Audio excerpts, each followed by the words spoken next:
साथियों नमस्कार। गिरीश चंद पांडे पुनः आपके समक्ष एक ज्वलंत मुद्दा लेकर आया हूं और आज का मेरा मुद्दा है बढ़ता शहरीकरण और उससे उत्पन्न समस्याएं एवं समाधान। अहमदाबाद में संपन्न छठे U20 यानी अर्बन 20 मेयरों का सम्मेलन आयोजित हुआ था और जैसा कि आपको पता है कि भारत को 2023 के लिए G20 की अध्यक्षता मिली है, इसलिए उसी के तत्वावधान में उक्त सम्मेलन आयोजित किया गया था। इससे पहले मैं उस सम्मेलन के विस्तार में जाऊं, यहाँ यह मैं आवश्यक समझता हूं कि आपको शहरीकरण और जनसंख्या का आपसी घनिष्ठ संबंध क्या है इसके बारे में अवगत कराऊं। साथियों, आज दुनिया की आधी से अधिक आबादी जो है शहरों में बसती है, इसलिए आज शहर जो है बढ़ती जनसंख्या की वजह से हाँफ रहे हैं और परेशान हैं।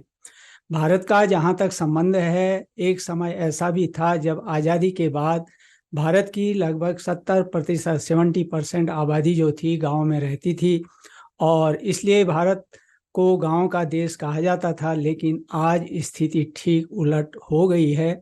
यद्यपि भारत की अर्थव्यवस्था का मेरुदंड अभी भी कृषि है और कृषि की प्रगति में ही देश की प्रगति छिपी है। इसके अलावा आज भारत आबादी के मामले में चीन को पीछे छोड़कर दुनिया में नंबर 1 बन गया है। साथियों, ऐसा भी अनुमान है कि वर्ष 2050 तक शहरों में दुनिया की लगभग 2/3 आबादी का निवास होगा। आज भी लोग सघन शहरी क्षेत्रों में रहते हैं।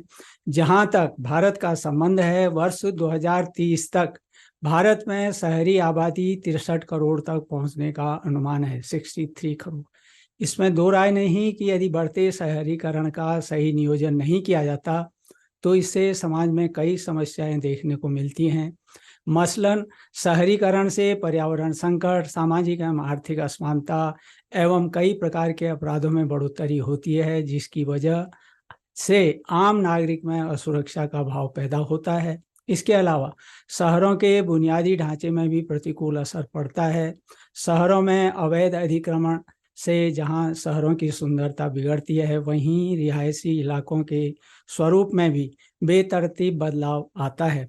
गंदगी, बीमारी, प्रदूषण, ट्रैफिक जाम, भूजल का गिरता स्तर और वायु गुणवत्ता में कमी और लोगों की रोजमर्रा की जिंदगी का तनाव जैसी समस्याएं शहरीकरण की ही देन है। बेतरतीब शैली का शहरी विकास अपने साथ कैसी कैसी समस्याएं लाता है, इसे हमने देश की राजधानी दिल्ली और इससे सटे NCR कहलाने वाले शहरों गुरुग्राम, गाजियाबाद, नोएडा आदि के अलावा बंगलुरु सहित कई शहरों में अनुभव किया है, जहां बारिश के दौरान हमें शहर डूबते नजर आते हैं। आज हमारे शहर जो हैं अवैध बस्तियों और झुग्गी झोपड़ियों की समस्याओं से जूझ रहे हैं। इन बस्तियों के पुनर्वास के हर उपाय अपर्याप्त साबित हो रहे हैं। उल्टे अवैध बस्तियों को नियमित करने का काम बेरोक टोक हो रहा है। नगर निकायों के भ्रष्टाचार से शहरी जनता आए दिन दो चार होती रहती है।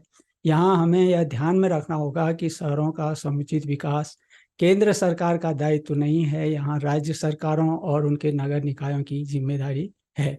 इसके लिए अर्बन गवर्नेंस और प्लानिंग अहम है, लेकिन हमने देखा है कि शहरीकरण सबसे ज़्यादातर योजनाएं जो है समस्याओं का फौरी निदान करने वाली होती हैं।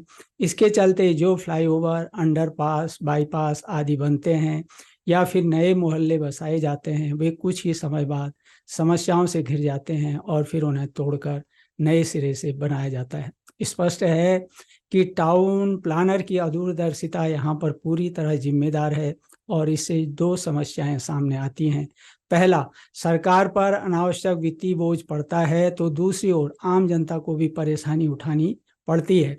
केंद्र सरकार का ध्यान इस ओर गया है, इसलिए अक्टूबर 2021 में PM गति शक्ति योजना का शुभारंभ करते हुए सरकार ने इस दिशा में महत्वपूर्ण पहल की है। साथियों, PM गति शक्ति के बारे में मैं विस्तार से भविष्य में दूसरा वीडियो बनाऊंगा, क्योंकि यह विषय व्यापक है।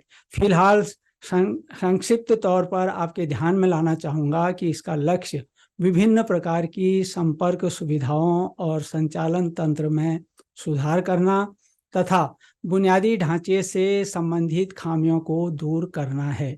यहाँ हम इस बात से इनकार नहीं कर सकते कि शहरी जीवन को आरामदायक बनाने और शहरों को आर्थिक विकास में अधिकाधिक भागीदार बनाने में नगर निकायों की सबसे महत्वपूर्ण भूमिका है। इसलिए उनसे अपेक्षा की जाती है कि वे इस दिशा में गंभीरता से सोचें। अनियोजित विकास शहरी जीवन को कष्टप्रद तो बना ही रहा है, शहरों के विकास में भी बाधक बन रहा है। इसलिए यहाँ पर कुछ समय पहले सुप्रीम कोर्ट ने चंडीगढ़ में रिहायशी इलाकों के स्वरूप में बदलाव के विरोध को लेकर जो फैसला दिया है वह दूरगामी महत्व का है। दूसरे शहरों को भी इसे ध्यान में रखना चाहिए। गौरतलब है कि सुप्रीम कोर्ट ने चंडीगढ़ शहर के फेज 1 में एकल आवासीय इकाइयों को मंजिल आधारित अपार्टमेंट में बदलने पर रोक लगा दी। अब इस इलाके में एक समान अधिकतम ऊंचाई के साथ मंजिलों की संख्या जो है 3 तक सीमित रहेगी। अब मैं आता हूं साथियों U20 के सम्मेलन पर, जिसका मैंने ऊपर उल्लेख किया है। शहरीकरण से उत्पन्न ऊपर बताई गई चुनौतियों और उनके समाधान के लिए ठोस पहल करने के सिलसिले में और शहरी विकास की राह आसान बनाने की दिशा में भारत की G20 की अध्यक्षता के अंतर्गत अहमदाबाद में छठा U20 यानी अर्बन 20 शहरी 20 मेयरों का जो है सम्मेलन आयोजित किया गया था। इनमें मेयरों ने भाग लिया और जिसमें शहर के प्रशासक और नागरिकों से अपेक्षा की गई कि वे मिलकर सही प्रकार के सतत समावेशी और न्यायसंगत विकास को बढ़ावा दें और विकास के नकारात्मक प्रभावों से निपटने के लिए एक उत्प्रेरक के रूप में शहरीकरण की जो क्षमता है उसका उपयोग करने के लिए कार्रवाई करें।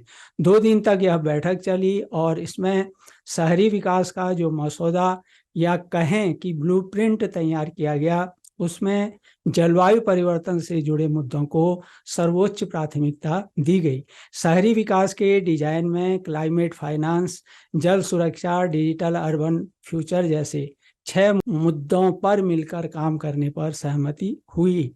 जहां तक क्लाइमेट फाइनेंस का संबंध है, इसके लिए ग्रीन बॉन्ड्स जारी कर सौर ऊर्जा जैसे प्रोजेक्ट के लिए पैसे इकट्ठा करना, स्वच्छ ऊर्जा ट्रांसपोर्टेशन, वेस्ट टू एनर्जी यानी कचरे से कंचन बनाने संबंधी परियोजनाओं को बढ़ावा देना, निजी और सार्वजनिक भागीदारी के जरिए जो है वित्त पोषण को बढ़ावा देना जैसी परियोजनाओं पर अमल करने की प्रतिबद्धता भी इस सम्मेलन में व्यक्त की गई। इस प्रकार डिजिटल अर्बन फ्यूचर के बारे में उल्लेखनीय है कि इंफ्रास्ट्रक्चर प्रोजेक्ट से लेकर ट्रांसपोर्टेशन, जल प्रबंधन, ड्रेनेज सिस्टम में नई नई तकनीकों का प्रयोग कर शहरीकरण को नई दिशा दी जा सकती है। यहाँ यह भी गौर करने योग्य है कि 2004 से 14 के बीच अर्बन स्कीम पर खर्च अगर हम देखें महज 1,57,000 करोड़ रुपये था। वहीं पिछले 9 वर्षों में यह खर्च बढ़कर 18 लाख करोड़ रुपए तक हो गया। क्योंकि शहरी विकास में ट्रांसपोर्टेशन एक बड़ा फैक्टर है, इसलिए भारत का फोकस शहरों में परिवहन की सुविधाओं को पर्याप्त महत्व देने पर भी रहा है, जिसमें मेट्रो सिस्टम की महत्वपूर्ण भूमिका रही है। एक अनुमान के अनुसार भारत में मेट्रो रेल कवरेज अभी जो है 860 किलोमीटर 860 किलोमीटर से ज़्यादा हो गया है, जबकि 2014 में यह कवरेज 240 किलोमीटर के आसपास था और वहीं 1039 किलोमीटर मेट्रो रेल पर अभी काम चल रहा है। ऐसी स्थिति में आने वाले समय में भारत दक्षिण कोरिया, अमेरिका और जापान से आगे निकल जाएगा और दुनिया में दूसरे स्थान पर पहुंच जाएगा, ऐसी उम्मीद व्यक्त की जा रही है। साथियों, U20 में शामिल विभिन्न देशों और भारतीय शहरों के मेयरों और अधिकारियों के द्वारा तैयार किए गए ब्लूप्रिंट को जो है अब G20 शेरपा को सौंपा गया है और इसे लागू करने की मुहिम जो है शुरू हो जाएगी। यह भी ध्यान देने योग्य है कि इस मसौदे में पर्यावरण के अनुकूल व्यवहार को प्रोत्साहित करने पर भी जोर है। यहाँ यह भी गौर करने योग्य है कि यह अब तक का सबसे बड़ा मेयर शिखर सम्मेलन था, जिसमें 650 से ज़्यादा प्रतिनिधि शामिल हुए। सम्मेलन में इस निष्कर्ष पर पहुंचा गया कि हमारे शहर देश का भाग्य तय करेंगे। आज सभी नीति नियंता इस पर एक मत हैं कि शहर जो है विकास के इंजन है। निसंदेह इस सम्मेलन से दुनिया को एकजुट होने का एक अनूठा अवसर मिला और शहर के प्रमुखों के लिए शहरों के सामने आने वाली चुनौतियों का समाधान करने की दिशा में आगे बढ़ने का भी एक मौका मिला। यहाँ यह ध्यान देने योग्य है कि U20 पहल जो है ये ब्यूनस आयर्स और पेरिस में दिसंबर 2017 में आरंभ की गई थी, 2017। तब से ब्यूनस आयर्स और पेरिस 2018 में यहाँ हुआ, टोक्यो में 2019 में हुआ, रियाद में 2020 में यह सम्मेलन हुआ और मिलान एवं रोम में 2021 में और जकार्ता एवं वेस्ट जावा में 2022 में जो है इसकी अध्यक्षता में जो है U20 के जो इस प्रकार कुल अभी तक 5 आयोजन हो चुके हैं।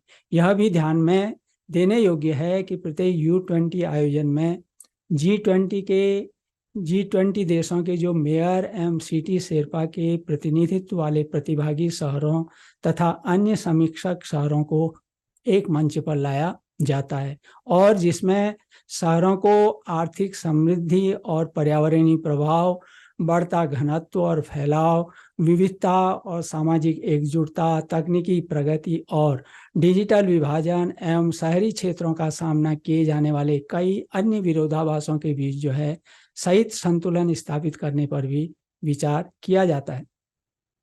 तो साथियों, कुल मिलाकर छठे U20 आयोजन का जो लक्ष्य है शहरों पर फोकस करते हुए उनके लिए 6 महत्वपूर्ण प्राथमिकता वाले जो हैं क्षेत्र निर्धारित किए गए और इनमें पर्यावरणीय रूप से उत्तरदायी व्यवहारों को प्रोत्साहित करना, जल सुरक्षा सुनिश्चित करना, जलवायु वित्त में तेजी लाना, स्थानीय संस्कृति और अर्थव्यवस्था को बढ़ावा देना, शहरी शासन एवं योजना ढांचे को फिर से तैयार करना और डिजिटल शहरी भविष्य को उत्प्रेरित करना शामिल है। इसमें कोई दो राय नहीं कि शहरी स्तर पर छठे U20 के आयोजन एवं उसमें जो निर्धारित लक्ष्य हैं और उन पर कार्रवाई करने से दुनिया के लिए स्थायी सकारात्मक परिणाम सामने आ सकते हैं जो विश्व और हमारे साझा भविष्य के बीच के संबंधों को रेखांकित करता है। भारत के संबंध में शहरीकरण की चुनौती इसलिए भी गंभीर है कि आज भारत जो है चीन को पीछे छोड़कर विश्व में आबादी में नंबर 1 बन गया है। इसलिए इस बढ़ती आबादी के उचित समायोजन की दरकार है। सरकार के समक्ष प्रत्येक हाथ को काम देने, रोजगार देने की महान चुनौती है। शहरीकरण पर बढ़ते दबाव को कम करने के लिए यह भी बहुत जरूरी है कि वीरान हो चुके या हो रहे गांवों को फिर आबाद करने की दिशा में भी कदम उठाए जाएं, क्योंकि जिस दिन गांवों से शहरों की ओर पलायन रुक गया तो समझो कि हम शहरीकरण की लगभग आधी समस्याओं से हमें निजात मिल गई। कोई शहर आम जनजीवन से लेकर पर्यावरण तक के लिहाज से बद इंतजामी का आज शिकार जो है हो रहा है, तो इससे भी हमें जो है छुटकारा मिलेगा। लेकिन यह सब तभी संभव है जब गांव में उचित कनेक्टिविटी के साथ ही शिक्षा है, स्वास्थ्य है, रोजगार पर समुचित ध्यान हमें दिया जाए। हम यहाँ पर यह नहीं भूल सकते कि भारत का कोई भी गांव अगर हम ले लें, वहाँ किसी न किसी रूप में घरेलू एवं कुटीर उद्योगों के पनपने की पूरी संभावना है।